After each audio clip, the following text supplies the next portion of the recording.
Pour certains, il ne s'agit que de mauvaises interprétations de phénomènes météo ou d'engins conçus par l'homme.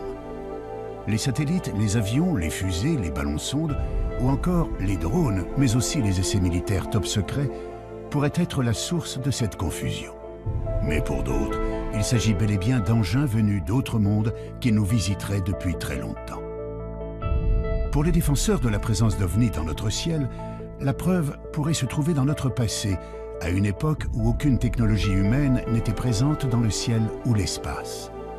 D'après eux, il existerait des archives contenant de véritables histoires de soucoupes volantes consignées dans les chroniques romaines.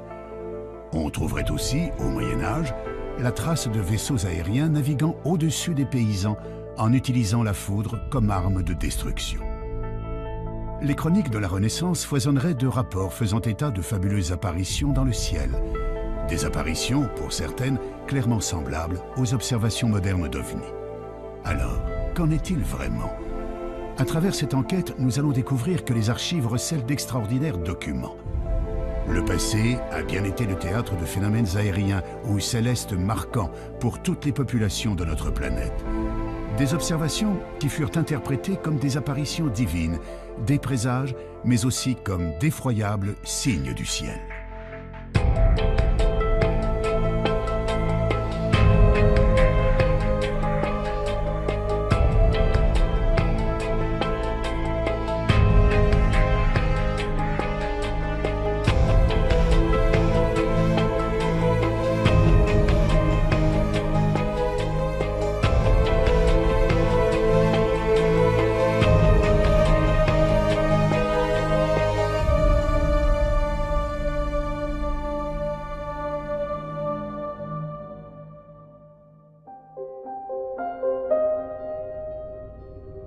D'après les astronomes, l'univers compte autant d'étoiles que de grains de sable sur notre planète.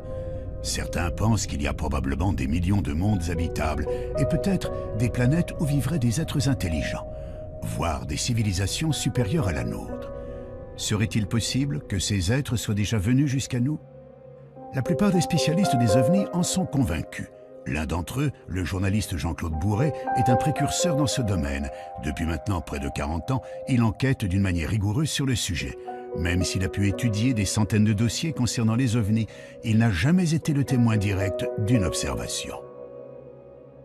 Je me suis trouvé confronté à un objet volant non identifié par l'intermédiaire d'une dépêche de l'agence France Presse, qui est l'une des 4 grandes agences de presse internationales, en 1973.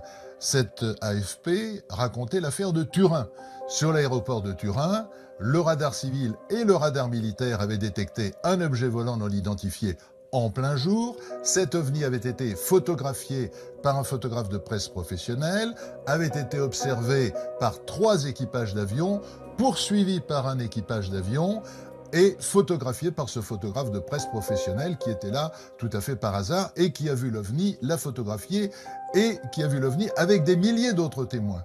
Donc je me suis dit, mais là on a un cas absolument extraordinaire qui est toujours inexpliqué aujourd'hui. Voilà comment je me suis intéressé aux OVNI. Des témoignages, des photographies ou des vidéos, il en existe aujourd'hui des milliers. Mais quelle que soit l'affaire, le doute persiste toujours. Et pour cause. De nos jours, les logiciels informatiques permettent quasiment tous les trucages en photographie et en vidéo. En imaginant que des centaines de témoins relatent la même observation, prennent des photos sous divers angles et qu'au même moment, des radars enregistrent des données précises, les sceptiques argumenteront notamment qu'il pourrait s'agir là d'essais militaires d'engins top secrets. Dans ces conditions, il paraît presque impossible d'obtenir un jour la preuve irréfutable de la présence d'engins extraterrestres dans notre ciel. Pourtant, au milieu des années 1960, quelques passionnés d'OVNI se sont mis à étudier les textes anciens. Scruter le ciel du passé à une époque où aucun engin aérien construit par l'homme ne parcourait le ciel. Pourrait-on trouver des descriptions d'OVNI dans les chroniques romaines ou médiévales? Évidemment, plus on remonte dans l'histoire des hommes, à des époques où la technologie moderne n'existait pas, il n'y avait pas d'avion, il n'y avait pas de ballon-sonde, il n'y avait pas de satellite artificiel. Quand les gens font des descriptions d'objets volants non identifiés, qu'ils n'appellent pas évidemment ovnis à l'époque, mais les signes mystérieux ou épouvantables ou effrayants vus dans le ciel, là on est bien obligé de dire qu'est-ce qu'ils ont vu. Quand on voit Pline le Jeune, qui au IIe siècle voit arriver au-dessus d'un champ de bataille en plein jour ce qu'il appelle un bouclier ardent, c'est-à-dire un bouclier qui brûle, et on voit bien ce que c'est qu'un bouclier, hein, c'est quelque chose de rond comme ça. Le champ de bataille s'arrête instantanément parce que c'est un signe du ciel. Chaque camp dit « Ah ben Dieu est avec nous puisqu'il nous envoie un signe ». Et puis le bouclier reprend sa course et chacun commence à continuer à sortir son épée et à tailler l'autre en pièces en disant « Dieu est avec nous ». Alors c'est quoi au IIe siècle après Jésus-Christ? C'est un satellite artificiel, c'est un ballon-sonde, c'est un hélicoptère, c'est les phares d'atterrissage d'un avion. Et on se rend compte que toute l'histoire des hommes est jalonnée par des signes mystérieux, extraordinaires, qui pour moi sont la preuve que nos ancêtres, évidemment aussi, ont vu des objets volants non identifiés.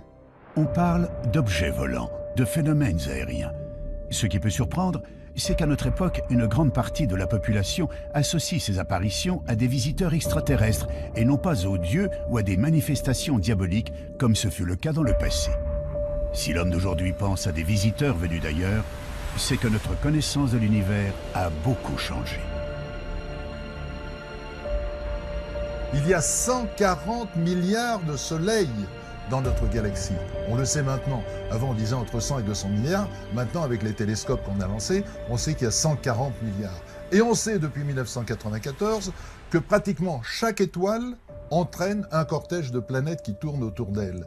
Donc on sait que dans notre galaxie, il y a probablement 1000 à 2000 milliards de planètes. Donc même si vous prenez une hypothèse faible en imaginant que la vie ne peut naître que sur une planète sur 100, une planète sur 1000, une planète sur 1 million, une planète sur 1 milliard, ça fait encore des centaines, des milliers, des dizaines de milliers de planètes habitées dans notre galaxie. Et il y a un nombre infini de galaxies. Donc, j'ai la certitude que nous ne sommes pas seuls dans l'univers. J'ai la certitude que dans l'échelle des intelligences, nous sommes au bas de l'échelle. Nous sommes des primates. Nous sommes des primitifs, nous sommes des singes à peine évolués.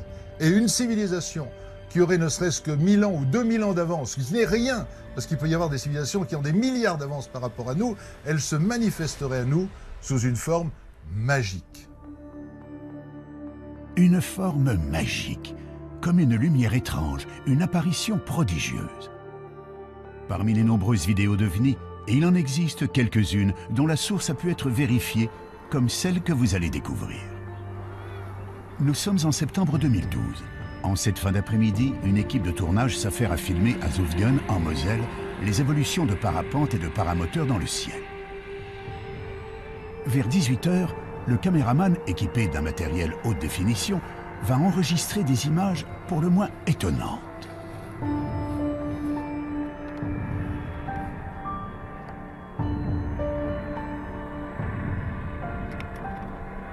Qu'est-ce que c'était que ça? C'est quoi ce que tu fais? Je sais pas, un ovni? Je sais pas ce que c'est. Sur les agrandissements et au ralenti, quelques séquences laissent apparaître ce que beaucoup définissent comme une sorte d'ange.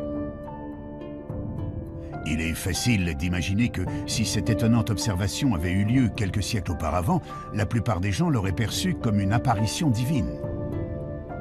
Il faut d'ailleurs noter que les références à des phénomènes étranges dans le ciel se retrouvent dans toutes les religions. Certaines des descriptions bibliques pourraient d'ailleurs laisser penser à des observations d'OVNI. Si vous prenez un livre qui est reconnu par tout le monde, le Pentateuque, reconnu par les Juifs, par les chrétiens, par les musulmans, vous avez le livre du prophète Ézéchiel. Eh bien, j'incite les téléspectateurs à prendre une Bible, s'ils en ont une chez eux, à lire la première page du livre du prophète Ézéchiel. Que dit Ézéchiel? Il dit « Et je vis des visions divines, et voici que quelque chose descend du ciel, brillant comme de l'airain luisant, et voici une roue sur la terre, comme si une roue eût été au milieu d'une autre roue, avec des yeux tout autour de la jante de la roue qui est immense.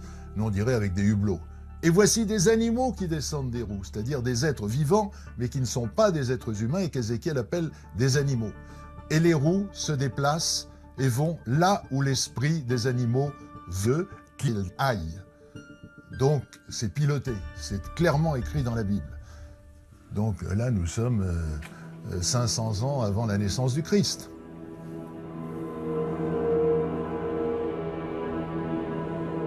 D'autres sources nous parlent de phénomènes célestes ou atmosphériques étonnants observés dans l'Antiquité, notamment dans les écrits d'un certain Julius Obsequens, auteur du Livre des Prodiges. Cet ouvrage réunit des faits étranges relevés de l'an 249 à l'an 12 avant Jésus-Christ. On y trouve toutes sortes d'événements marquants, brièvement résumés et, notamment, des observations curieuses dans le ciel dont voici quelques exemples. Près de Spolète, un globe de feu de couleur d'or tomba en tournoyant sur la terre.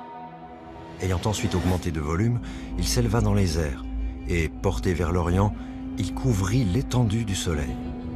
On vit à Tarquinium une torche ardente sillonner l'étendue et tomber soudain.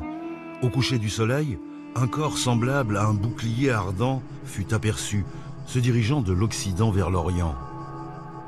On vit comme des armes et des javelots s'élever de terre avec un grand bruit et se diriger vers le ciel. Comment expliquer ces mystérieuses observations relevées par plusieurs chroniqueurs romains? Yanis Delianis, historien, diplômé d'une maîtrise en archéologie à l'université de la Sorbonne, étudie ces textes anciens où les références à des phénomènes célestes ou météorologiques inexpliqués ne sont pas rares. Les Romains nous parlent de poutres enflammées qui traversent le ciel. Ils nous parlent d'apparitions, ils nous parlent de globes de feu qui parfois ont des comportements étranges dans le ciel. On a un exemple chez Julius Obsequens d'une boule qu'il nous dit de couleur dorée qui serait descendue pratiquement au niveau du sol pour ensuite remonter. Ce sont des phénomènes qu'on s'explique mal aujourd'hui, qui pourtant sont rapportés de façon plus ou moins précise. Et malheureusement, on ne sait pas quoi en faire de ces observations, de ces rapports. S'il est possible que certaines de ces descriptions, comme les torches ardentes, les poutres enflammées ou les étoiles chevelues, citées dans les chroniques romaines, peuvent se rattacher à l'observation des météorites ou des comètes, il paraît plus difficile d'expliquer la vision d'une boule dorée se posant puis remontant vers le ciel ou d'un bouclier ardent parcourant l'horizon. Quand on parle d'un bouclier, est-ce qu'on implique que l'objet est lui-même métallique, comme on peut le voir pour certains témoignages de soucoupes volantes? Ça, on est bien embêté pour le dire aujourd'hui, parce que notre compréhension de ces termes-là est assez faible en réalité. On les rapproche d'une morphologie, la morphologie est évidente, Les Romains classifiaient leurs prodiges suivant une typologie morphologique, ils les classifiaient en fonction de la forme, mais qu'est-ce que ça représentait exactement? Là est toute la question. Les boucliers volants de l'Antiquité restent donc une énigme pour les historiens. On peut aussi s'interroger sur un autre fait surprenant de ces écrits vieux de 1800 ans. À leur lecture, on s'aperçoit que leurs auteurs ne cherchent jamais à expliquer l'origine de ces phénomènes, comme si cela les dépassait de très loin. Les Romains voyaient des choses dans le ciel qu'ils ne s'expliquaient pas forcément ou qu'ils tentaient d'expliquer par une rupture de l'équilibre de la nature. Donc ils cherchaient des interprétations. Et c'était peut-être ce qui les intéressait le plus en réalité, plus que le phénomène lui-même ou que sa nature, était de savoir ce qu'il fallait en faire et comment le comprendre, comment comprendre ces signes. C'est d'ailleurs l'un de ces signes qui marquera un tournant radical dans l'histoire de l'humanité. En effet, en l'an 312, Constantin, qui s'apprête à combattre pour le trône impérial de Rome, voit soudainement apparaître dans le ciel d'Italie une croix étrange, entourée d'un cercle. Il croit y reconnaître un symbole chrétien. Pour le futur empereur, c'est bien sûr un message. Alors qu'il ne croyait pas au Dieu des chrétiens, il est désormais persuadé d'être protégé par le Christ. Après sa victoire, Constantin interdira la persécution des chrétiens dans l'Empire, annonçant le début d'une entrée de l'Europe dans l'ère chrétienne. Tout cela suite à l'apparition d'un phénomène étrange dans le ciel d'Italie il y a 17 siècles.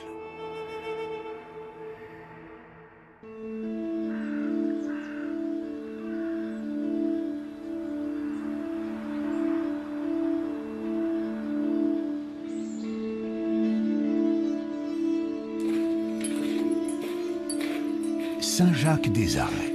Ce petit village du Beaujolais est connu pour son église, la seule au monde à abriter un tableau reconnu officiellement comme représentant très clairement des ovnis, une œuvre du peintre Jean Fusaro. C'est celui-ci.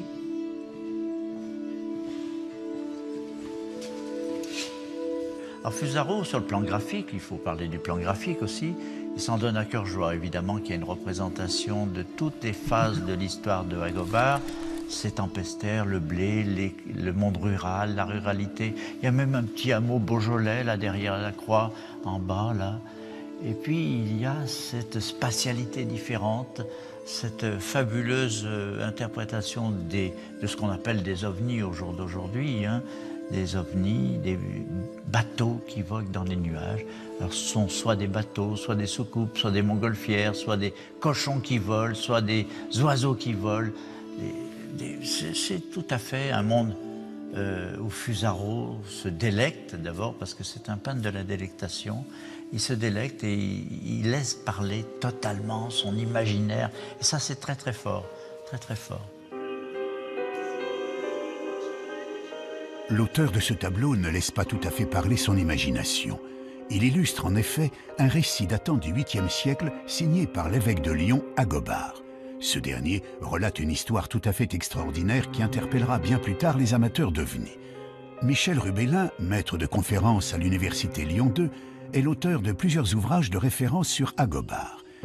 Il nous résume les grandes lignes d'un texte qui semble tout droit sorti d'un roman de science-fiction. Alors, dans ce texte, Agobard nous raconte que dans la région qui est la sienne, c'est-à-dire la région lyonnaise, il y a une croyance qui est partagée par tout le monde. Cette croyance, c'est le fait qu'il y a des gens qu'il appelle les tempestaires, qui sont dotés de pouvoirs pour déclencher la grêle et le tonnerre. Et par conséquent, la grêle, ça veut dire détruire des récoltes, les détruire très rapidement.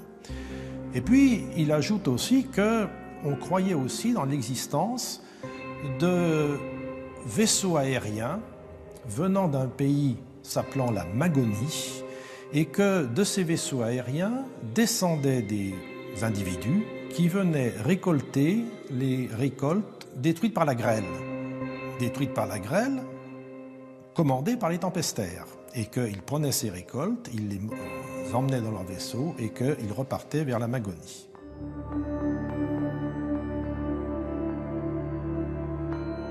Le texte d'Agobard contient d'autres détails surprenants sur ces épisodes de navires volants au haut Moyen-Âge. Un jour où il se promenait dans la campagne, il a vu un rassemblement de paysans qui entouraient 4 personnes, 3 hommes et une femme, et ces paysans disaient « ces gens-là sont des gens qui sont tombés des vaisseaux, venus de ces vaisseaux depuis la Magonie. » Et par conséquent, ce sont des gens que nous avons enchaînés et que nous nous apprêtons à lapider. Je dis bien, hein, contrairement à des interprétations qui ont été données par la suite. Et Agobard dit, eh bien, grâce à la persuasion, grâce à ma parole, j'ai réussi à sauver ces 4 malheureuses personnes en démontrant à mes auditeurs que il ne pouvait pas venir de vaisseaux en question qui n'existaient pas. Par conséquent, il fallait absolument éviter de les lapider. Il les a délivrés. C'est tout ce que dit Agobard, hein, sur la Magonie et sur les vaisseaux. On peut donc facilement comprendre pourquoi ce texte a enflammé l'imaginaire des ufologues. Et pourtant, il faut rester prudent. Dans ce texte, Agobard n'écrit jamais qu'il a vu lui-même des vaisseaux aériens. ce ne sont en réalité que des récits qui lui sont rapportés. Cette histoire extraordinaire, unique en son genre, qu'on ne retrouve nulle part ailleurs dans les chroniques de cette période, ne serait en fait qu'une rumeur. Mais d'où viendrait cette idée si originale pour l'époque de navires volants? C'est peut-être tout simplement une folklorisation de croyances. La grêle, c'est pour les paysans quelque chose de fondamental. C'est le danger numéro 1 parce que c'est quelque chose qui ne peut pas être prévu et qui, en l'espace de quelques secondes, détruit toutes les récoltes. Donc c'est une des terreurs numéro 1 des paysans. Et je pense qu'autour de cette terreur, eh bien, toute une série de croyances ont pu se développer. Ça vient d'en haut, oui, ça vient d'en haut, ça vient du ciel. Ça vient du ciel parce que dans le ciel, il y a des puissances qui envoient la grêle.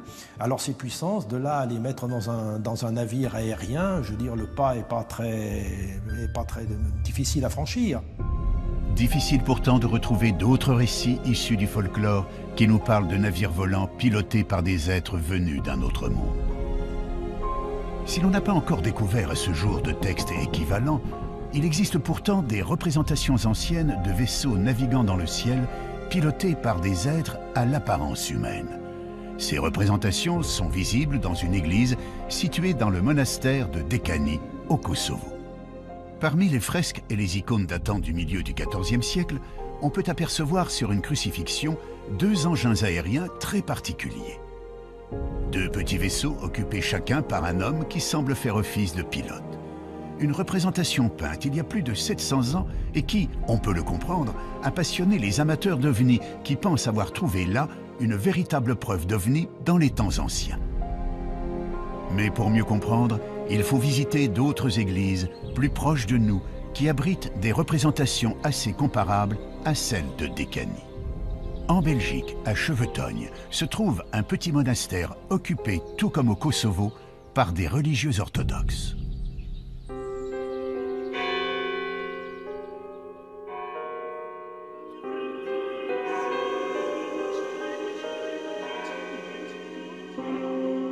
On peut y voir là aussi des fresques représentant des sortes de nefs volantes occupées par des formes humaines. On retrouve également des formes assez similaires aux vaisseaux de Dekani, des peintures représentant des objets aériens semblant parcourir le ciel et dans lesquels on perçoit des visages humains. Se pourrait-il que nous soyons là en présence d'une certaine symbolique religieuse? Il faut comprendre que dans l'iconographie orthodoxe, on est très sensible au texte biblique. Donc chaque fois qu'il y a une image qu'on voit, cette image, on voit au texte biblique. La fresque de Dekani concerne la crucifixion. Si l'on suit les évangiles, il est mentionné à plusieurs reprises que les ténèbres tombèrent sur Jérusalem de midi à 3 heures le jour de la crucifixion. Pour beaucoup, il s'agirait d'une éclipse.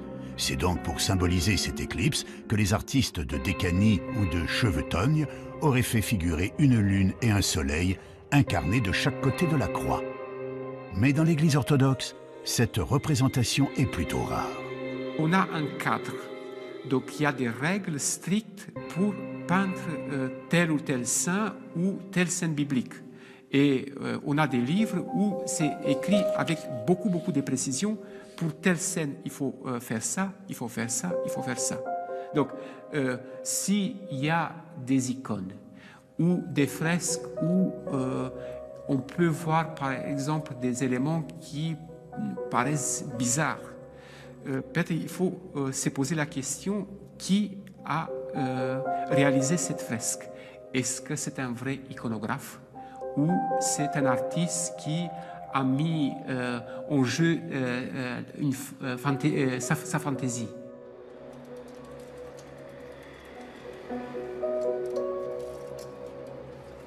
D'autres églises abritent des œuvres dans lesquelles certains ont cru déceler d'étonnantes représentations d'ovnis. C'est le cas de la collégiale Notre-Dame de Beaune. Des tapisseries monumentales datant du XVe siècle sont exposées dans le cœur de l'église. Les personnages, les paysages, les châteaux et même les nuages sont représentés d'une manière assez réaliste pour l'époque. On y perçoit surtout, figurant dans le ciel à 2 reprises, des objets sombres, ressemblant très clairement à ce que l'on nommerait aujourd'hui des soucoupes volantes. Serait-on là face à une volonté des artistes de l'époque de faire figurer une observation particulière dans le ciel du XVe siècle? La réponse à cette énigme se trouve en fait dans l'histoire même des tapisseries. Il faut remonter aux commanditaires, aux financeurs de cette œuvre. Or, il se trouve que l'un des généreux donateurs était le cardinal Jean Rollin, un cardinal que les artistes de l'époque, pour une raison que l'on ignore, n'ont pas pu représenter physiquement sur les tapisseries. Alors, pour le remercier, ils ont tout simplement fait broder sa coiffe, le symbole de son rang, autrement dit son chapeau, au-dessus de tous les autres personnages. Une explication difficilement contestable, même si certains avancent le fait qu'un chapeau de cardinal est toujours représenté en rouge et surtout pas en noir. Il s'avère donc très périlleux de chercher des preuves de l'existence des ovnis dans les peintures, les fresques ou les broderies des siècles passés. Cependant, un travail de recherche dans les archives pourrait permettre de dénicher des cas de phénomènes inexplicables dans le ciel de nos ancêtres.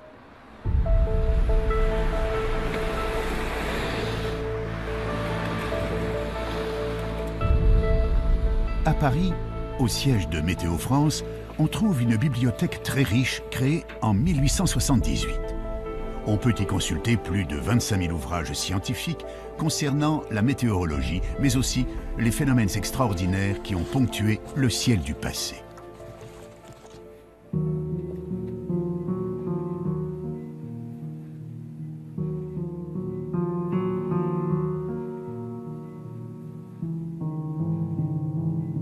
On a la chance d'avoir une bibliothèque qui est très riche et ancienne. On a des livres à partir du XVIe siècle.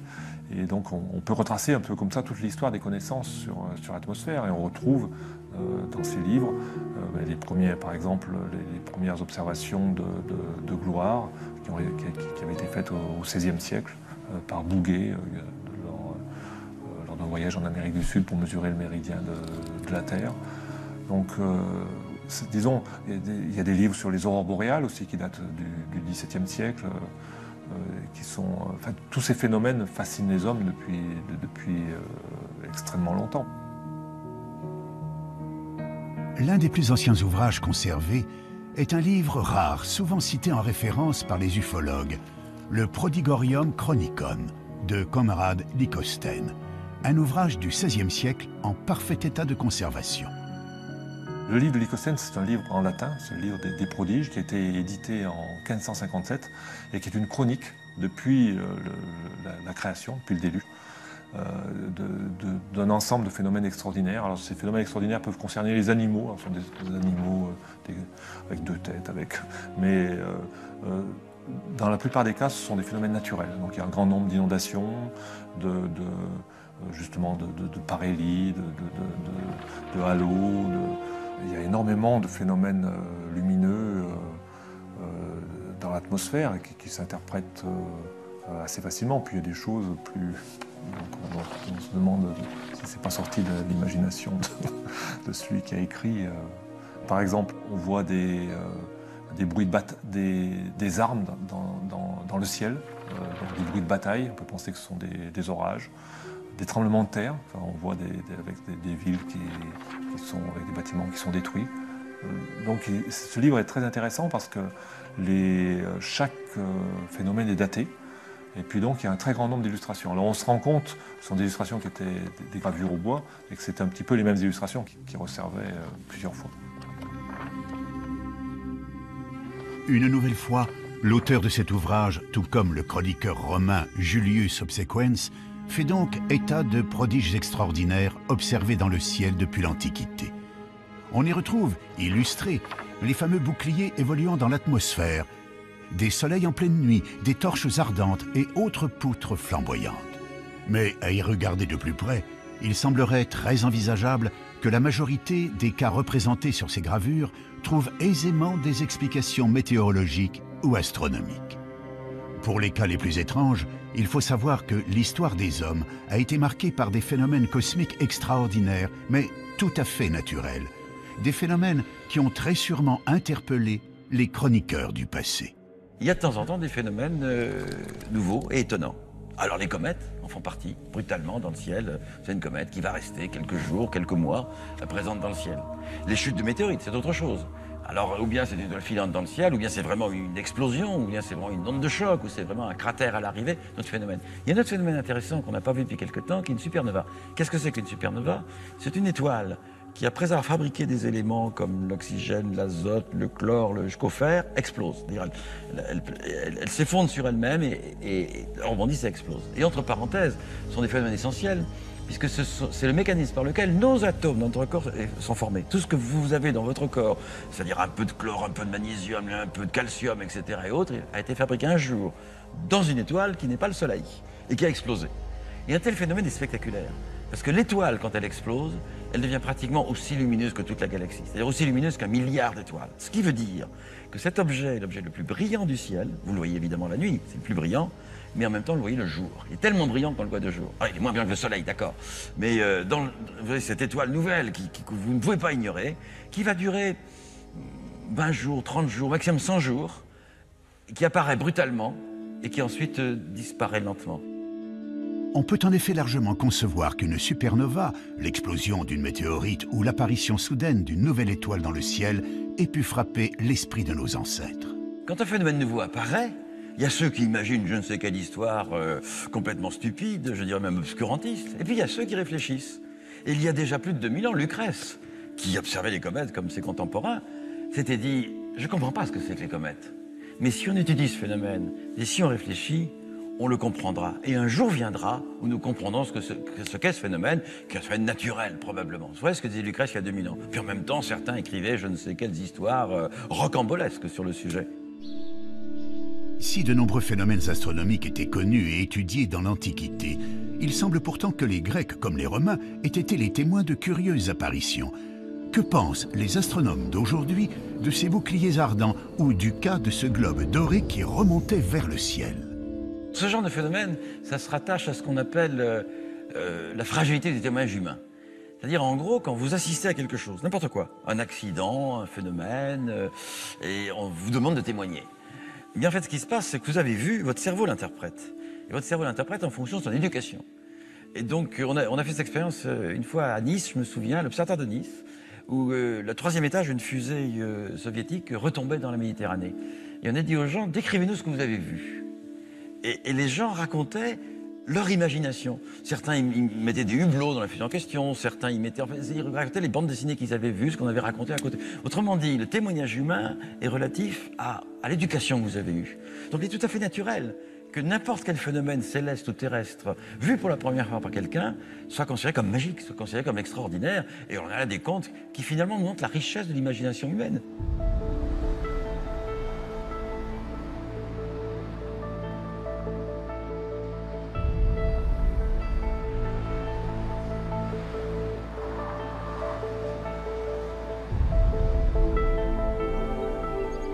La ville de Nice détient justement un document qui a enflammé l'imagination de nombreux ufologues.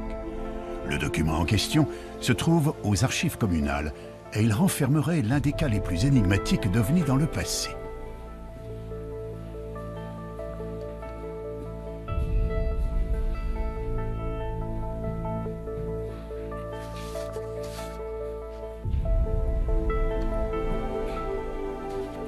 Un petit livret intitulé « Discours des terribles et épouvantables signes apparus sur la mer de Gênes » nous dévoile plusieurs histoires se déroulant en août 1608. Cette année-là, la population aurait été témoin de nombreux prodiges autour de la Méditerranée, notamment en Italie, où les habitants de Gênes furent terrorisés par l'arrivée subite de 3 chars aux carrosses extraordinaires sur le port de la ville. Des chars tirés par des figures de feu, d'où sortaient des hommes dont le corps semblait en partie recouvert d'écailles. Ces hommes sont décrits comme ayant des serpents volants entortillés autour du bras qui sautaient hors de la mer en poussant des cris effroyables. L'auteur nous signale que des gens seraient morts de terreur devant ce spectacle épouvantable et que le Seigneur des lieux aurait ordonné qu'on tire plus de 800 coups de canon contre ces incroyables engins qui n'en furent nullement effrayés. Face à un texte de cette nature, il est assez compréhensible que certains puissent y voir une véritable scène de science-fiction en plein XVIIe siècle. Ce document, il apparaît en 1608. Il fait partie de toute cette littérature de prodige qui est très florissante au XVIIe siècle. Et c'est ce qu'on appelle un canard. Un canard, c'est un petit pamphlet d'environ 8 pages qui relate des événements prodigieux, ce qu'on appelle à l'époque des signes effroyables, des signes épouvantables, suivant les termes utilisés à l'époque. S'il y avait beaucoup de journaux, de canards dans ce genre à l'époque, se pourrait-il qu'il existe d'autres documents, d'autres sources qui fassent mention de cet événement? Dans le cas précis de ce canard et de cet événement, qui est quand même un événement qui a duré 15 jours, qui a certainement marqué les esprits, eh bien cet événement, curieusement, ne se retrouve pas dans d'autres documents à Gênes. On n'a aucune chronique, aucune chronique génoise qui parle de cet événement, et c'est fort curieux. C'est fort curieux parce que certainement, cela implique que l'événement n'a pas eu lieu. Encore une fois, l'imagination débordante des humains serait-elle à l'œuvre? Durant ses recherches, Yanis Delianis a pu mettre la main sur des gravures datées du XVIIe siècle. On y voit des représentations de navires étrangement décorés, tirés par des sortes de dragons et entourés de personnages mi-hommes, mi-poissons, tenant dans leurs mains ce qu'on pourrait prendre pour des serpents volants. Le nombre de points communs semble donc important entre le texte sur les épouvantables signes sur la mer de Gênes et ces gravures qui datent, tout comme le canard, de 1608. On retrouve à cette époque-là, en novembre 1608, se passe un événement important à Florence. À Florence, Cosme de Médicis se marie avec Marie-Magdalène d'Autriche le 3 novembre 1608 sur la rivière de l'Arno. Se monte pour célébrer ce mariage une grande fête nautique basée sur les argonautiques d'Apollonius de Rhodes, et on retrouve dans les textes nous décrivant cet événement-là, ces festivités, beaucoup d'éléments qui rappellent les apparitions telles qu'elles sont décrites dans le canard.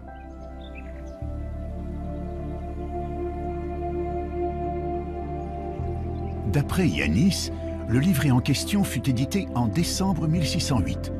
Mais pourquoi l'auteur du feuillet sur les épouvantables signes situerait l'événement en août 1608 et non pas en novembre?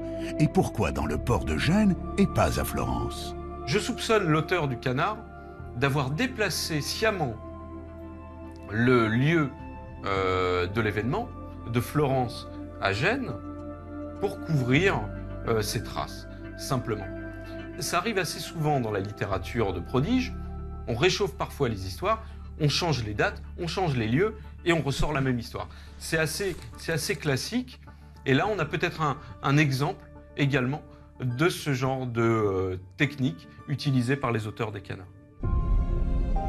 Falsification, témoins influencés par leur culture ou leur imagination, mauvaise interprétation de symboles religieux ou de phénomènes naturels, il paraît donc très difficile de trouver la preuve irréfutable d'observation d'ovnis dans les archives.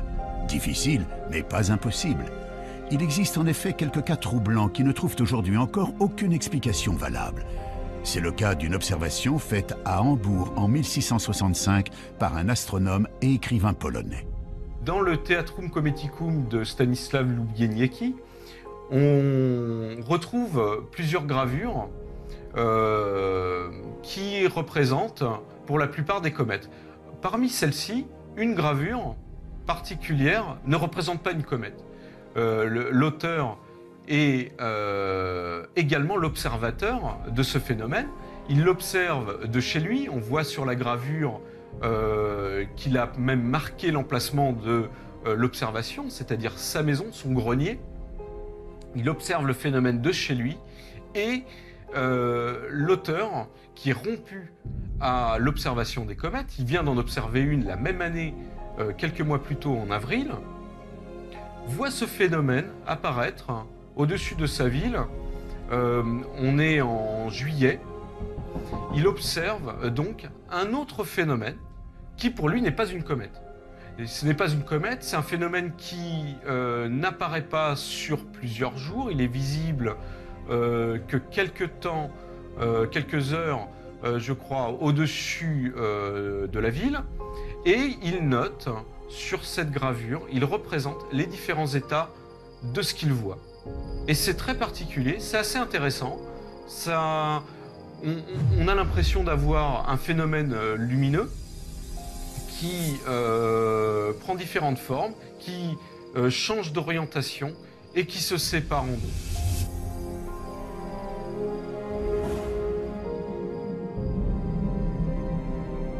Difficile cette fois de remettre ce témoignage en cause ou d'y trouver une explication naturelle connue. D'autres auteurs à l'esprit également scientifique relateront eux aussi des observations extraordinaires dans le ciel au XVIIIe et XIXe siècle. On peut, par exemple, découvrir dans un traité de météorologie paru en Belgique en 1837 l'étrange spectacle qui eut lieu dans le ciel des Pays-Bas durant l'été 1812. Le 23 août, vers les 9 h du soir, M. Nieuwenhuis, ministre à Utrecht, revenant d'une maison de campagne, aperçut dans le ciel une bande de la largeur de 2 fois le diamètre de la Lune. Au commencement, elle parut formée de quelques traits de feu parallèles qui allaient en se rapprochant puis se réunissaient. La lumière augmenta par degrés, la bande devint rouge de feu et le milieu comme le fer incandescent. Et il s'en élança des rayons enflammés qui, à 3 reprises différentes, s'épanouirent et se contractèrent en se dirigeant vers le nord. Tout à coup, il en partit un corps semblable à une étoile rouge de feu. En peu d'instants, elle devint grande comme la moitié de la Lune. Sa lumière devint étincelante et presque aussi éclatante que celle du soleil couchant. Ce globe retourna alors dans le milieu de la bande dont il était sorti. Il a ensuite poursuivi sa route au-delà, et son éclat s'affaiblit en raison de la distance. Là encore, ce phénomène observé aux Pays-Bas il y a plus de 200 ans reste une affaire totalement inexpliquée.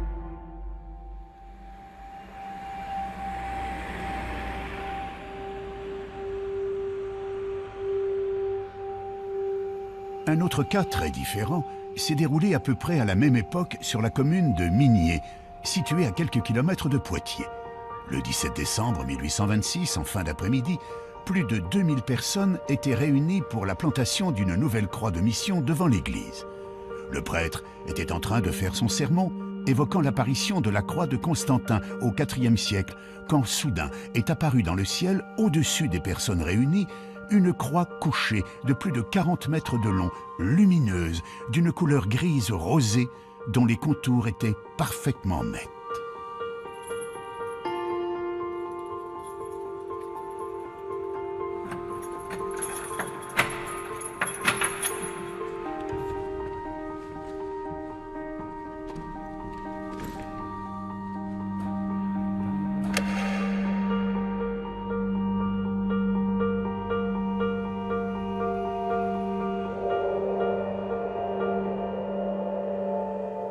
C'est pendant qu'il parlait de cette victoire de la croix que brusquement les gens ont été détournés, ne l'ont plus écouté. Il a essayé de parler plus fort et son confrère a dû intervenir en lui disant « mais cessez de parler de l'apparition à Constantin, regardez ce qui se passe ». Et c'est là qu'il y avait une grande croix lumineuse qui était apparue dans le ciel, mais une croix couchée, sans Christ dessus, une croix lumineuse couchée.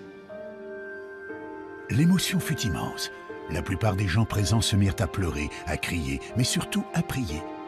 Cette croix gigantesque, située seulement à une 60aine de mètres au-dessus de leur tête, était silencieuse, immobile et surtout d'une netteté parfaite, diront les témoins.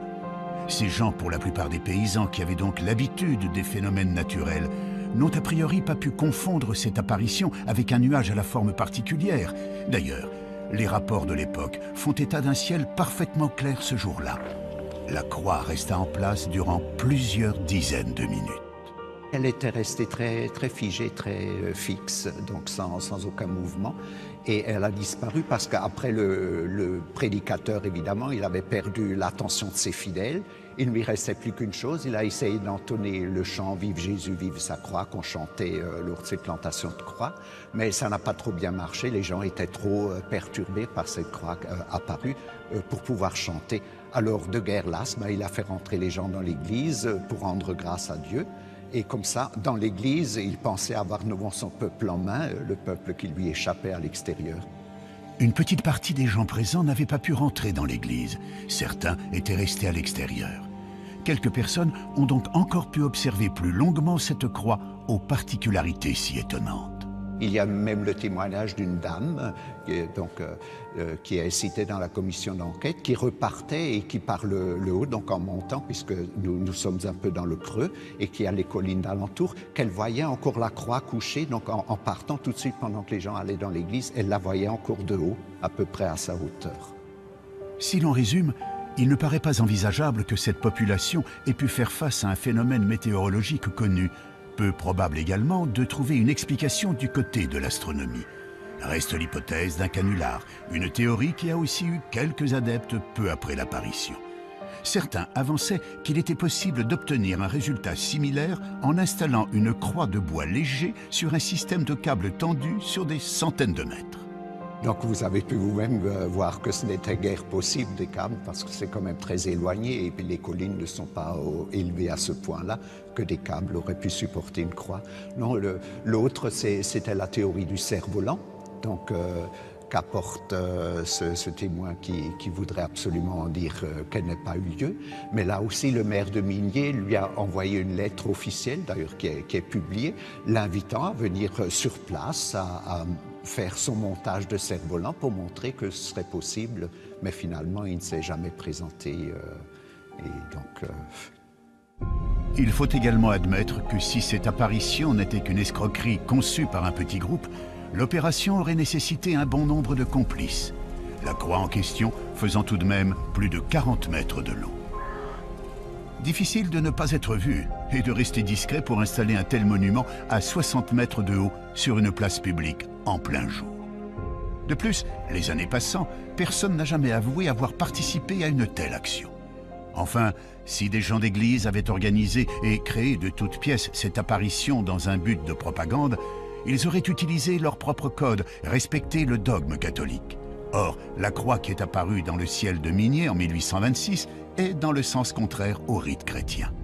L'évêque quand il a fait reconstruire l'église pour garder un souvenir de l'apparition, il l'a fait reconstruire en la retournant en quelque sorte à l'endroit exact où est apparue la croix. C'est pour cette raison que l'église actuelle, donc puisqu'on a rajouté le chœur et le transept, est tournée vers l'ouest, donc en sens inverse de toutes les autres églises. Donc pour moi, c'est plutôt un signe que de sortir, d'aller vers le monde, de regarder en avant.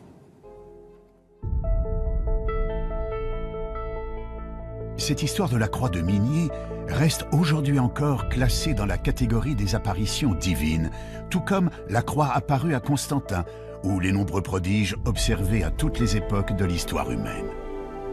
Nous l'avons vu, une très grande partie des cas décrits par les ufologues comme étant des preuves de l'existence des ovnis dans le passé peuvent trouver des explications rationnelles. Mais une chose est certaine, les archives contiennent bien des cas d'observation de phénomènes extraordinaires et inexpliqués dans le ciel du passé. Toutes les civilisations qui furent témoins de ces prodigieuses apparitions y ont perçu un signe interprété comme magique ou divin. Aujourd'hui, à notre tour, nous interprétons ces signes en y voyant la présence de technologies venues d'autres planètes. Une croyance qui nous permettrait d'accréditer la thèse selon laquelle nous rentrerons un jour en contact avec une civilisation plus évoluée que la nôtre. Pour certains adeptes de la théorie extraterrestre, à travers les signes, les apparitions ou les prodiges du passé, les ovnis n'ont jamais cessé de nous envoyer un signal. Le signal magique de la présence d'autres civilisations dans l'univers. Mais ces civilisations auraient-elles vraiment un intérêt à communiquer avec nous? Est-ce qu'on communique avec la civilisation des fourmis? Est-ce qu'on communique avec la civilisation des abeilles? Est-ce qu'on communique avec un escargot? Vous imaginez un escargot, il pleut, il sort de sa coquille, il avance comme ça, et puis il y a quelque chose de vertical. Il monte, et c'est un piquet qui tient une glissière de sécurité d'autoroute. Il est au sommet, et puis avec ses deux petites antennes au bout duquel il y a les yeux, il regarde, il voit passer des lumières comme ça. Est-ce qu'il peut savoir ce que c'est qu'une voiture? Est-ce qu'il peut savoir la différence entre un moteur diesel et un moteur essence? Est-ce qu'il peut imaginer que dans ces voitures, il y a un homme avec une carte de crédit, une puce électronique, un code qu'on rentre dans une machine pour retirer de l'argent? C'est un monde qu'il ne peut même pas imaginer. Eh bien, je pense qu'il y a la même différence entre l'escargot et nous qu'entre nous et certaines civilisations extraterrestres.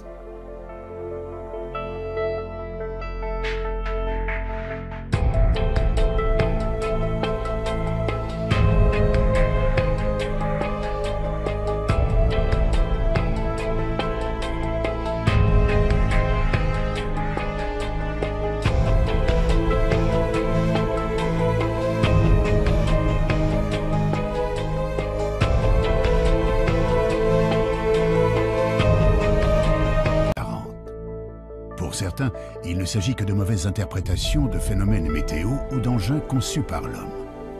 Les satellites, les avions, les fusées, les ballons-sondes ou encore les drones, mais aussi les essais militaires top secrets, pourraient être la source de cette confusion. Mais pour d'autres, il s'agit bel et bien d'engins venus d'autres mondes qui nous visiteraient depuis très longtemps. Pour les défenseurs de la présence d'OVNI dans notre ciel, la preuve pourrait se trouver dans notre passé, à une époque où aucune technologie humaine n'était présente dans le ciel ou l'espace. D'après eux, il existerait des archives contenant de véritables histoires de soucoupes volantes consignées dans les chroniques romaines. On trouverait aussi, au Moyen-Âge, la trace de vaisseaux aériens naviguant au-dessus des paysans en utilisant la foudre comme arme de destruction. Les chroniques de la Renaissance foisonneraient de rapports faisant état de fabuleuses apparitions dans le ciel. Des apparitions, pour certaines, clairement semblables aux observations modernes d'OVNI. Alors, qu'en est-il vraiment? À travers cette enquête, nous allons découvrir que les archives recèlent d'extraordinaires documents. Le passé a bien été le théâtre de phénomènes aériens ou célestes marquants pour toutes les populations de notre planète. Des observations qui furent interprétées comme des apparitions divines, des présages, mais aussi comme d'effroyables signes du ciel.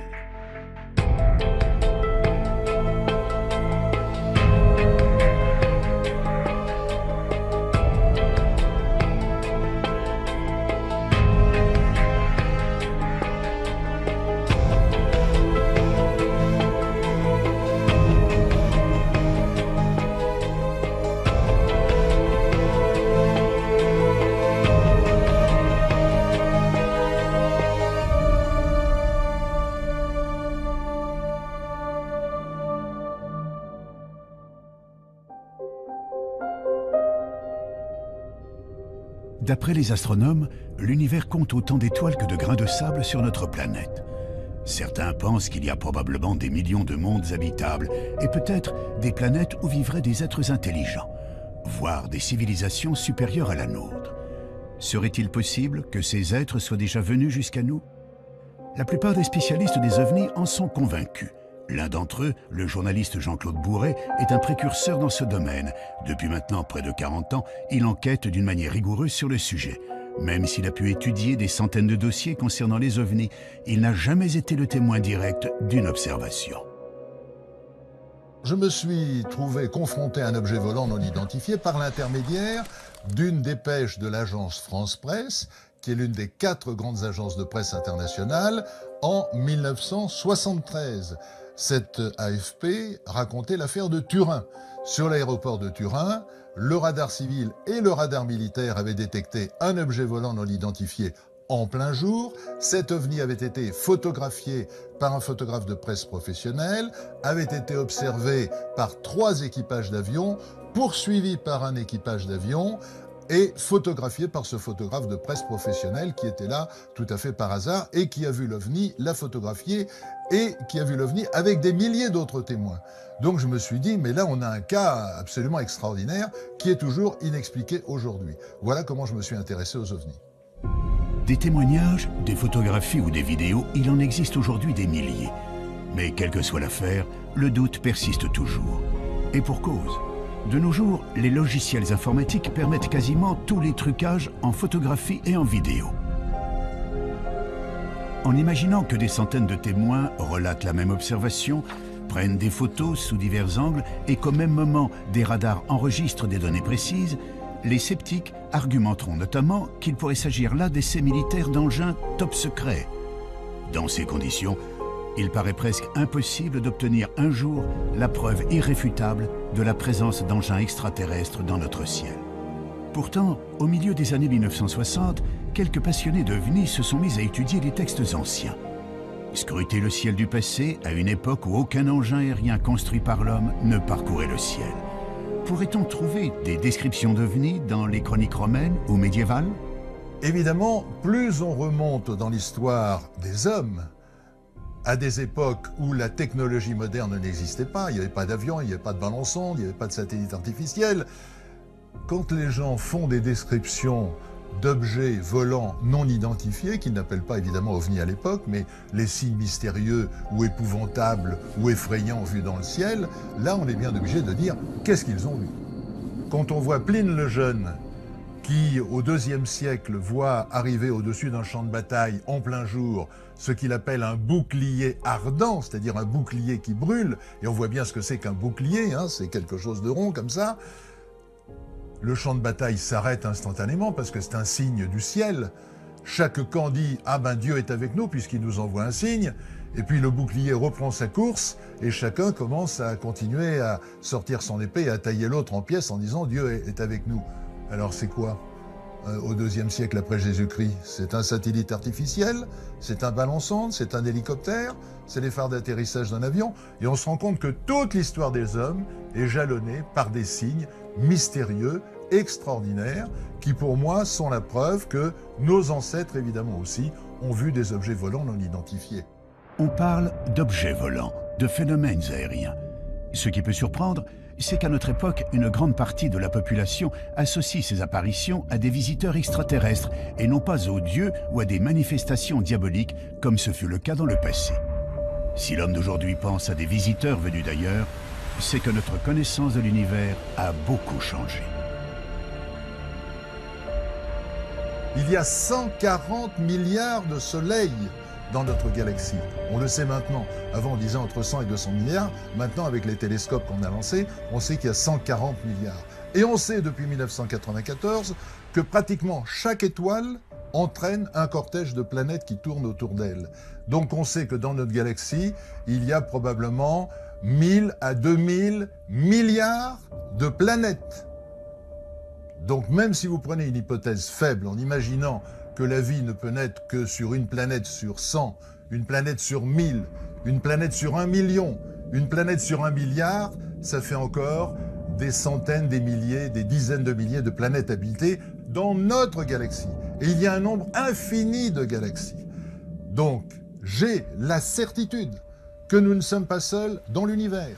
J'ai la certitude que dans l'échelle des intelligences, nous sommes au bas de l'échelle. Nous sommes des primates, nous sommes des primitifs, nous sommes des singes à peine évolués. Et une civilisation qui aurait ne serait-ce que 1000 ans ou 2000 ans d'avance, ce qui n'est rien, parce qu'il peut y avoir des civilisations qui ont des milliards d'avance par rapport à nous, elle se manifesterait à nous sous une forme magique. Une forme magique, comme une lumière étrange, une apparition prodigieuse. Parmi les nombreuses vidéos d'OVNI, et il en existe quelques-unes dont la source a pu être vérifiée, comme celle que vous allez découvrir. Nous sommes en septembre 2012. En cette fin d'après-midi, une équipe de tournage s'affaire à filmer à Zutphen, en Moselle, les évolutions de parapente et de paramoteurs dans le ciel. Vers 18 h, le caméraman, équipé d'un matériel haute définition, va enregistrer des images pour le moins étonnantes.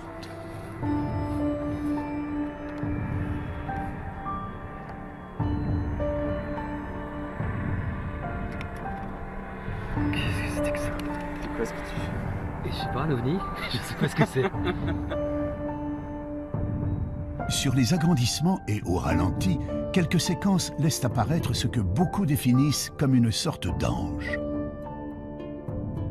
Il est facile d'imaginer que si cette étonnante observation avait eu lieu quelques siècles auparavant, la plupart des gens l'auraient perçue comme une apparition divine. Il faut d'ailleurs noter que les références à des phénomènes étranges dans le ciel se retrouvent dans toutes les religions.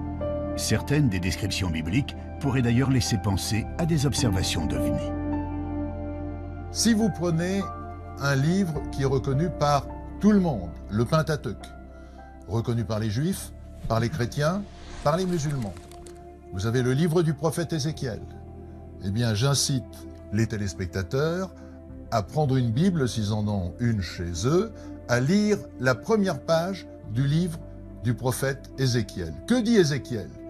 Il dit « Et je vis des visions divines, et voici que quelque chose descend du ciel, brillant comme de l'airain luisant, et voici une roue sur la terre, comme si une roue eût été au milieu d'une autre roue, avec des yeux tout autour de la jante de la roue qui est immense, nous on dirait avec des hublots. Et voici des animaux qui descendent des roues, c'est-à-dire des êtres vivants, mais qui ne sont pas des êtres humains et qu'Ézéchiel appelle des animaux. Et les roues se déplacent et vont là où l'esprit des animaux veut qu'ils aillent. Donc c'est piloté, c'est clairement écrit dans la Bible. Donc là nous sommes 500 ans avant la naissance du Christ.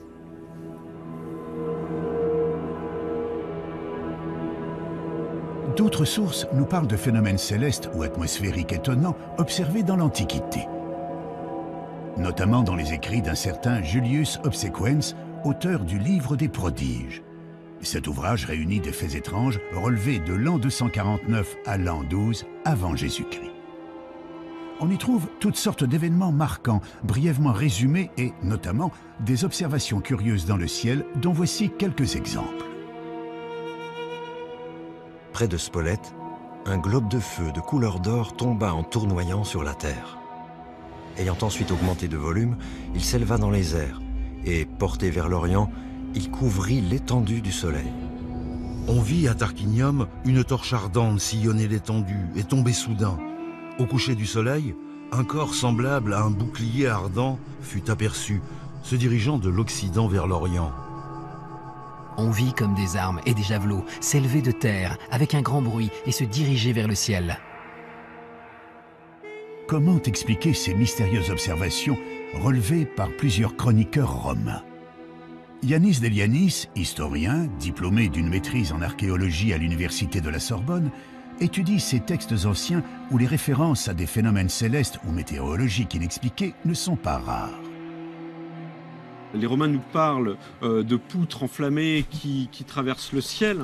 Ils nous parlent d'apparitions, ils nous parlent de globes de feu qui parfois ont des comportements étranges dans le ciel. On a un exemple chez Julius Obsequens d'une boule qu'il nous dit de couleur dorée qui serait descendue pratiquement au niveau du sol pour ensuite remonter.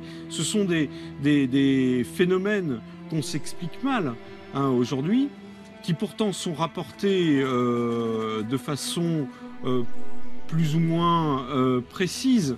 Et malheureusement, on ne sait pas quoi en faire de ces observations, de ces rapports. S'il est possible que certaines de ces descriptions, comme les torches ardentes, les poutres enflammées ou les étoiles chevelues, citées dans les chroniques romaines, peuvent se rattacher à l'observation des météorites ou des comètes, il paraît plus difficile d'expliquer la vision d'une boule dorée se posant puis remontant vers le ciel ou d'un bouclier ardent parcourant l'horizon. Quand on parle d'un bouclier, est-ce qu'on implique que l'objet est lui-même métallique, comme on peut le voir pour certains témoignages de soucoupes volantes? Ça, on est bien embêté pour le dire aujourd'hui, parce que notre compréhension de ces termes-là est assez faible en réalité. On les rapproche d'une morphologie, la morphologie est évidente, hein. Les Romains classifiaient leurs prodiges suivant une typologie morphologique, ils les classifiaient en fonction de la forme, mais qu'est-ce que ça représentait exactement? Là est toute la question. Les boucliers volants de l'Antiquité restent donc une énigme pour les historiens. On peut aussi s'interroger sur un autre fait surprenant de ces écrits vieux de 1800 ans. À leur lecture, on s'aperçoit que leurs auteurs ne cherchent jamais à expliquer l'origine de ces phénomènes, comme si cela les dépassait de très loin. Les Romains voyaient des choses dans le ciel qu'ils ne s'expliquaient pas forcément ou qu'ils tentaient d'expliquer par une rupture de l'équilibre de la nature. Donc ils cherchaient des interprétations. Et c'était peut-être ce qui les intéressait le plus en réalité, plus que le phénomène lui-même ou que sa nature, était de savoir ce qu'il fallait en faire et comment le comprendre, comment comprendre ces signes. C'est d'ailleurs l'un de ces signes qui marquera un tournant radical dans l'histoire de l'humanité. En effet, en l'an 312, Constantin, qui s'apprête à combattre pour le trône impérial de Rome, voit soudainement apparaître dans le ciel d'Italie une croix étrange, entourée d'un cercle.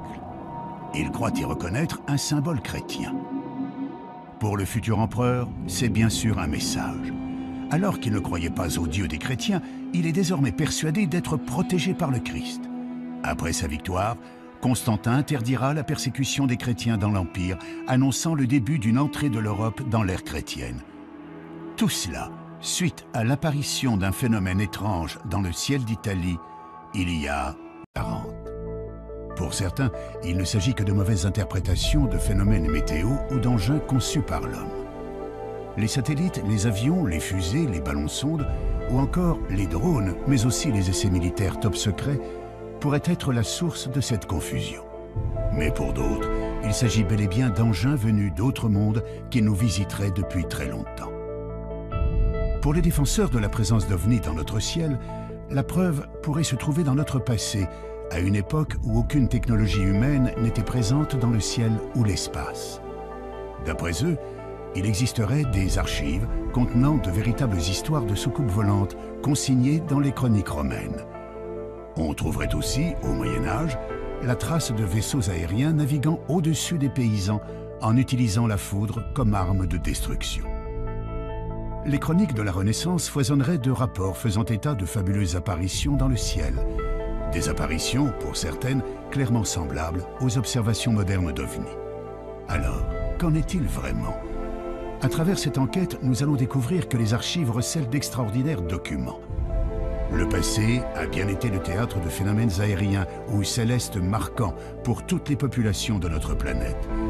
Des observations qui furent interprétées comme des apparitions divines, des présages, mais aussi comme d'effroyables signes du ciel.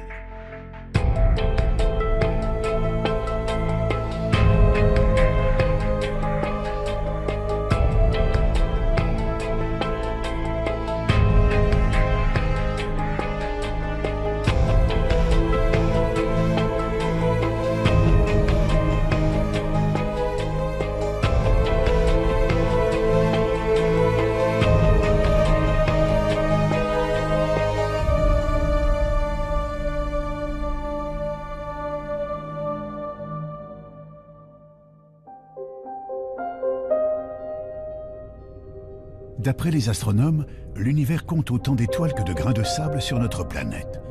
Certains pensent qu'il y a probablement des millions de mondes habitables et peut-être des planètes où vivraient des êtres intelligents, voire des civilisations supérieures à la nôtre. Serait-il possible que ces êtres soient déjà venus jusqu'à nous? La plupart des spécialistes des ovnis en sont convaincus. L'un d'entre eux, le journaliste Jean-Claude Bourret, est un précurseur dans ce domaine. Depuis maintenant près de 40 ans, il enquête d'une manière rigoureuse sur le sujet. Même s'il a pu étudier des centaines de dossiers concernant les ovnis, il n'a jamais été le témoin direct d'une observation. Je me suis trouvé confronté à un objet volant non identifié par l'intermédiaire d'une dépêche de l'agence France Presse, qui est l'une des 4 grandes agences de presse internationales, en 1973. Cette AFP racontait l'affaire de Turin.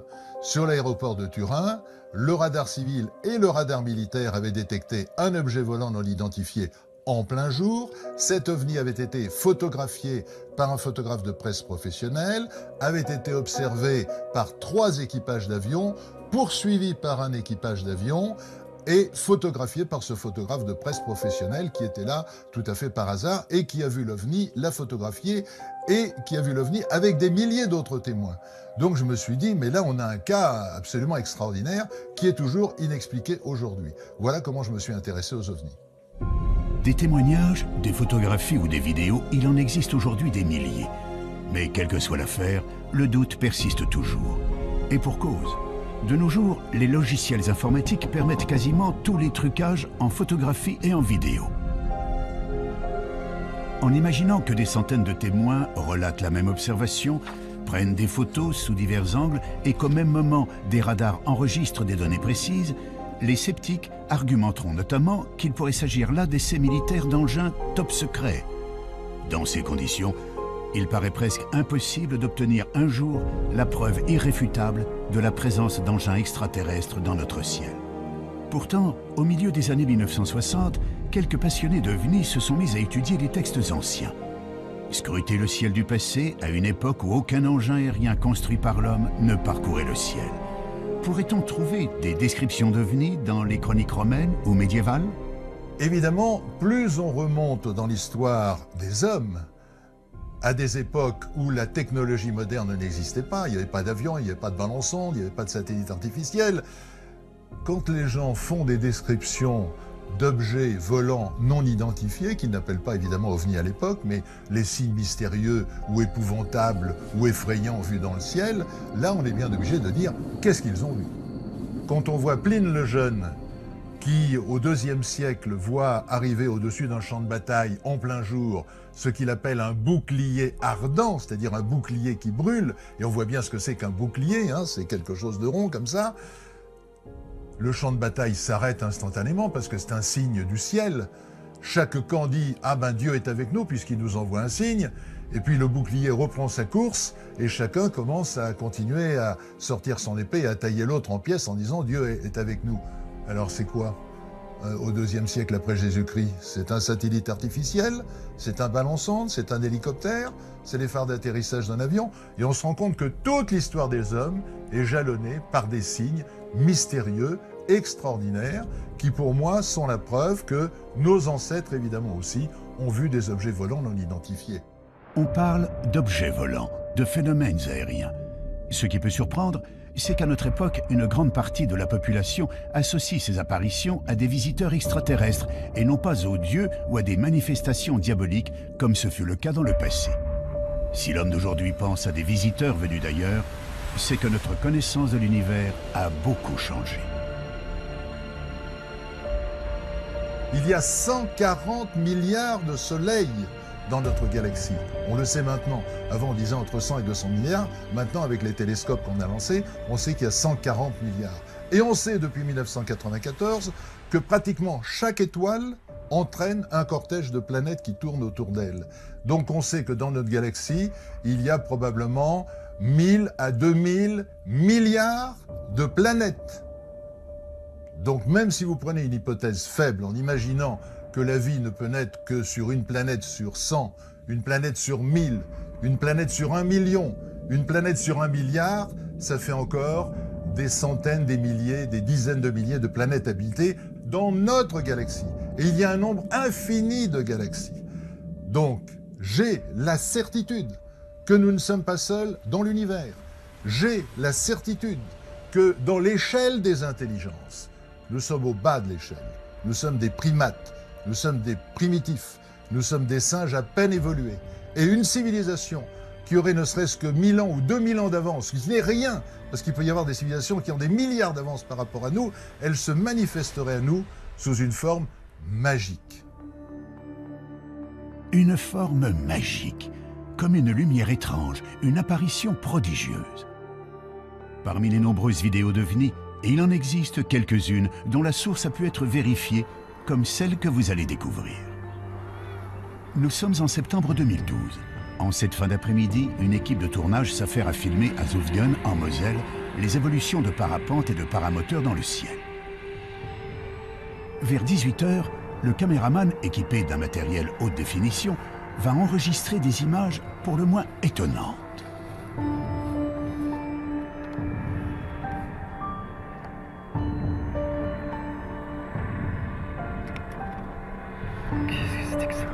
quoi ce que tu fais? Et je sais pas, un ovni?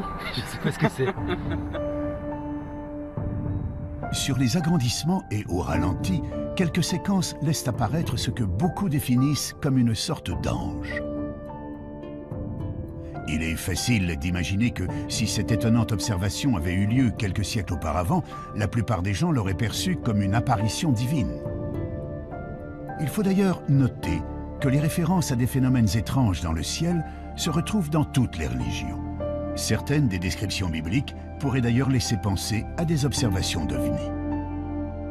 Si vous prenez un livre qui est reconnu par tout le monde, le Pentateuque, reconnu par les Juifs, par les chrétiens, par les musulmans, vous avez le livre du prophète Ézéchiel.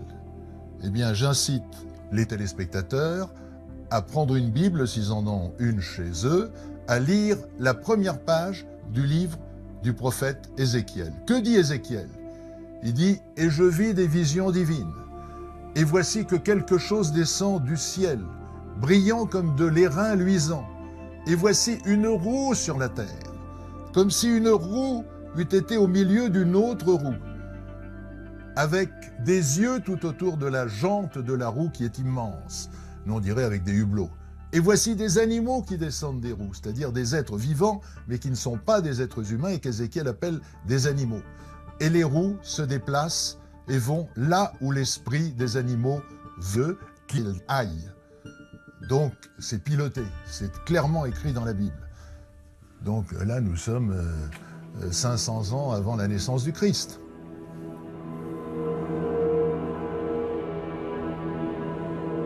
D'autres sources nous parlent de phénomènes célestes ou atmosphériques étonnants observés dans l'Antiquité, notamment dans les écrits d'un certain Julius Obsequens, auteur du Livre des Prodiges. Cet ouvrage réunit des faits étranges relevés de l'an 249 à l'an 12 avant Jésus-Christ. On y trouve toutes sortes d'événements marquants, brièvement résumés et, notamment, des observations curieuses dans le ciel dont voici quelques exemples. Près de Spolète, un globe de feu de couleur d'or tomba en tournoyant sur la terre. Ayant ensuite augmenté de volume, il s'éleva dans les airs et, porté vers l'Orient, il couvrit l'étendue du soleil. On vit à Tarquinium une torche ardente sillonner l'étendue et tomber soudain. Au coucher du soleil, un corps semblable à un bouclier ardent fut aperçu, se dirigeant de l'Occident vers l'Orient. On vit comme des armes et des javelots s'élever de terre avec un grand bruit et se diriger vers le ciel. Comment expliquer ces mystérieuses observations relevées par plusieurs chroniqueurs romains? Yannis Delianis, historien, diplômé d'une maîtrise en archéologie à l'université de la Sorbonne, étudie ces textes anciens où les références à des phénomènes célestes ou météorologiques inexpliqués ne sont pas rares. Les Romains nous parlent de poutres enflammées qui traversent le ciel. Ils nous parlent d'apparitions, ils nous parlent de globes de feu qui parfois ont des comportements étranges dans le ciel. On a un exemple chez Julius Obsequens d'une boule qu'il nous dit de couleur dorée qui serait descendue pratiquement au niveau du sol pour ensuite remonter. Ce sont des phénomènes qu'on s'explique mal aujourd'hui, qui pourtant sont rapportés de façon plus ou moins précise. Et malheureusement, on ne sait pas quoi en faire de ces observations, de ces rapports. S'il est possible que certaines de ces descriptions, comme les torches ardentes, les poutres enflammées ou les étoiles chevelues, citées dans les chroniques romaines, peuvent se rattacher à l'observation des météorites ou des comètes, il paraît plus difficile d'expliquer la vision d'une boule dorée se posant puis remontant vers le ciel ou d'un bouclier ardent parcourant l'horizon. Quand on parle d'un bouclier, est-ce qu'on implique que l'objet est lui-même métallique, comme on peut le voir pour certains témoignages de soucoupes volantes? Ça, on est bien embêté pour le dire aujourd'hui, parce que notre compréhension de ces termes-là est assez faible en réalité. On les rapproche d'une morphologie, la morphologie est évidente, Les Romains classifiaient leurs prodiges suivant une typologie morphologique, il les classifiait en fonction de la forme. Mais qu'est-ce que ça représentait exactement? Là est toute la question. Les boucliers volants de l'Antiquité restent donc une énigme pour les historiens. On peut aussi s'interroger sur un autre fait surprenant de ces écrits vieux de 1800 ans. À leur lecture, on s'aperçoit que leurs auteurs ne cherchent jamais à expliquer l'origine de ces phénomènes, comme si cela les dépassait de très loin. Les Romains voyaient des choses dans le ciel qu'ils ne s'expliquaient pas forcément ou qu'ils tentaient d'expliquer par une rupture de l'équilibre de la nature. Donc ils cherchaient des interprétations. Et c'était peut-être ce qui les intéressait le plus en réalité, plus que le phénomène lui-même ou que sa nature, était de savoir ce qu'il fallait en faire et comment le comprendre, comment comprendre ces signes. C'est d'ailleurs l'un de ces signes qui marquera un tournant radical dans l'histoire de l'humanité. En effet, en l'an 312, Constantin, qui s'apprête à combattre pour le trône impérial de Rome, voit soudainement apparaître dans le ciel d'Italie une croix étrange, entourée d'un cercle. Il croit y reconnaître un symbole chrétien. Pour le futur empereur, c'est bien sûr un message. Alors qu'il ne croyait pas au Dieu des chrétiens, il est désormais persuadé d'être protégé par le Christ. Après sa victoire, Constantin interdira la persécution des chrétiens dans l'Empire, annonçant le début d'une entrée de l'Europe dans l'ère chrétienne. Tout cela suite à l'apparition d'un phénomène étrange dans le ciel d'Italie il y a 17 siècles.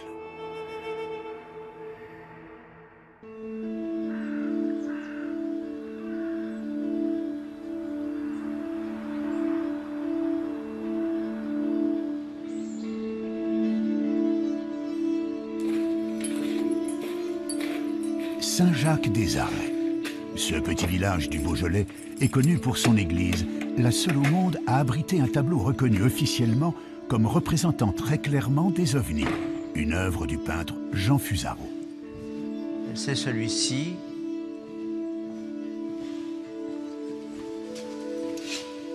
Alors Fusaro, sur le plan graphique, il faut parler du plan graphique aussi, il s'en donne à cœur joie, évidemment, qu'il y a une représentation de toutes les phases de l'histoire de Agobard.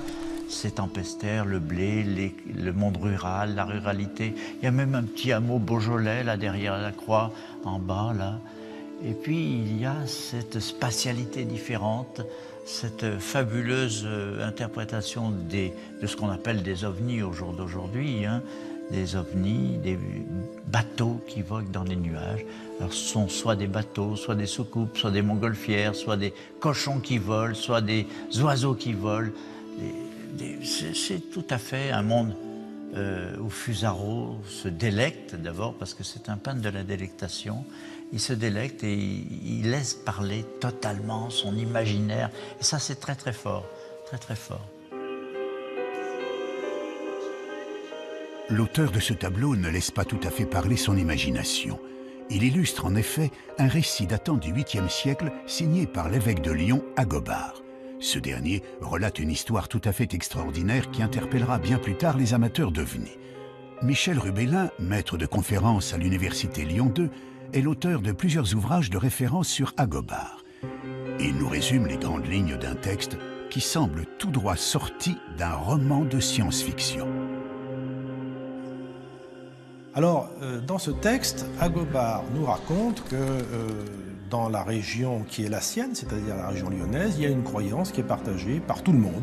Cette croyance, c'est le fait qu'il y a des gens qu'il appelle les tempestaires, qui sont dotés de pouvoirs pour déclencher la grêle et le tonnerre. Et par conséquent, la grêle, ça veut dire détruire des récoltes, les détruire très rapidement. Et puis, il ajoute aussi qu'on croyait aussi dans l'existence de vaisseaux aériens venant d'un pays s'appelant la Magonie, et que de ces vaisseaux aériens descendaient des individus qui venaient récolter les récoltes détruites par la grêle. Détruites par la grêle, commandées par les tempestaires. Et qu'ils prenaient ces récoltes, ils les emmenaient dans leur vaisseau et qu'ils repartaient vers la Magonie.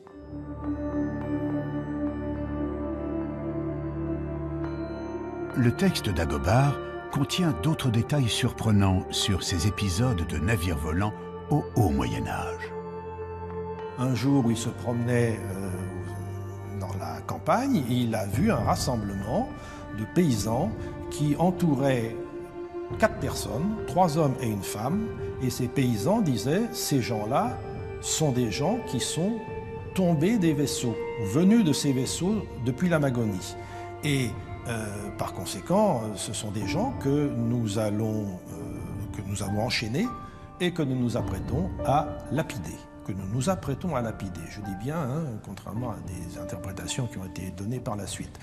Et Agobard dit, eh bien, grâce à la persuasion, grâce à ma parole, j'ai réussi à sauver ces 4 malheureuses personnes en démontrant à mes auditeurs qu'ils ne pouvaient pas venir de vaisseaux en question qui n'existaient pas.